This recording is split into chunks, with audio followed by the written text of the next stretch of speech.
निहाल हाशमी साहब, political angle में बाद में पूछता हूं, लेकिन चूंकि आप कानूनदान हैं, ये ज़रा हमें समझा दें कि जब ये कागजात नामजदगी मुस्तरद होते हैं और जिस तरह हुए हैं धड़ाधड़ कल, तो अब अगले मराहल कब तक पूरे हो जाएंगे?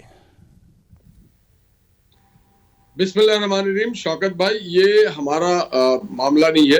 हाँ। ये आपको जरूर किसी एक इलेक्शन कमीशन से जिम्मेदार हाजिर या रिटायर्ड को बुलाते, या फिर किसी और शोबे से जो लोग रिटर्निंग के मामले में जो लोग जिम्मेदार हैं, वो ज्यादा बेहतर और वाजे बता नहीं सकते थे। सुनिए सुनिए हाशमी साहब, मैं चूंकि आप कानूनदान हैं, मैं तो आपसे कानूनी राय ले रहा हूं कि जब कागजात मुस्तरद होते हैं तो कितने दिन लगा करते हैं अपीलें सुनने में? ये पेंडिंग रहती हैं या जो डेट होती है 13 जनवरी है आखिरी हतमी इंतखाबी फहरिस्तें लगने की उम्मीदवारों की, वहां तक ये कंप्लीट हो जाया करते हैं?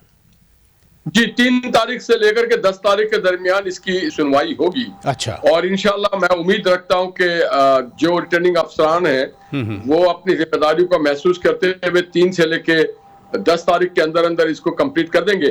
और अगर 10 के बाद भी अगर ये कंप्लीट ना हुआ और कुछ लोग एग्रीव्ड होंगे तो वो फिर हाई कोर्ट में जा सकते हैं कॉन्स्टिट्यूशनल पिटीशन में। मगर 10 तारीख को इलेक्शन प्रोसेस जो है उसके अंदर जो ट्राइब्यूनल है वो इसको अपने मामले को कंप्लीट कर देगा।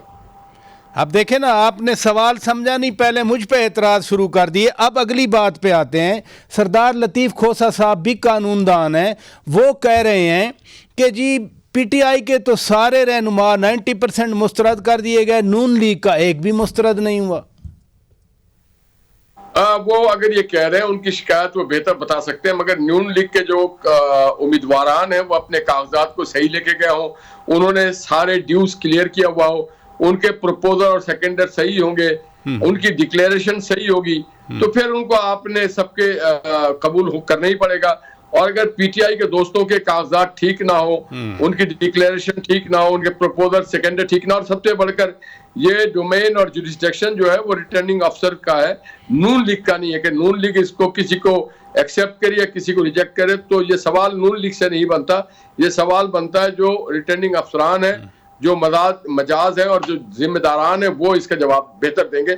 मगर मैंने आपको कहा बहते वकील मैं समझता हूं कि अगर किसी का प्रपोजल, सेकेंडर, लायबिलिटीज, ड्यूज और एफिडेविट ठीक हो तो फिर उसके एक्सेप्ट होना चाहिए। ये सही है। देखें ना, अभी अभी आपने सही बात पूरी तरह मेरी सुनी और सही जवाब दिया।